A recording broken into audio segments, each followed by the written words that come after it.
మేమైన వలన విని మీకు ప్రకటించు వర్తమానమేమనగా దేవుడు వెలుగైయున్నాడు, ఆయన యందు చీకటి ఎంతమాత్రమునూ లేదు. ఆయనతో కూడా సహవాసముగలవారమని చెప్పుకొని చీకటిలో నడిచిన ఎడల మనమబద్ధమాడుచు సత్యమును జరిగింపకుందుము.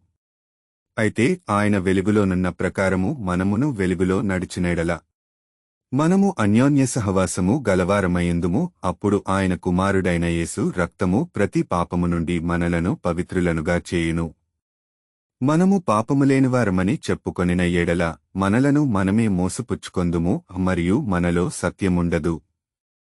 మన పాపములను మనము ఒప్పుకొనిన ఎడల ఆయన నమ్మదగనవాడును నీతిమంతుడును గనుక ఆయన మన పాపములను క్షమించి సమస్త దుర్నీతి నుండి మనలను పవిత్రులనుగా చేయును. మనము పాపము చేయలేదని చెప్పుకొనెడల ఆయనను అబద్ధికునిగా చేయువార మగుదుము, మరియు ఆయన వాక్యము మనలో ఉండదు.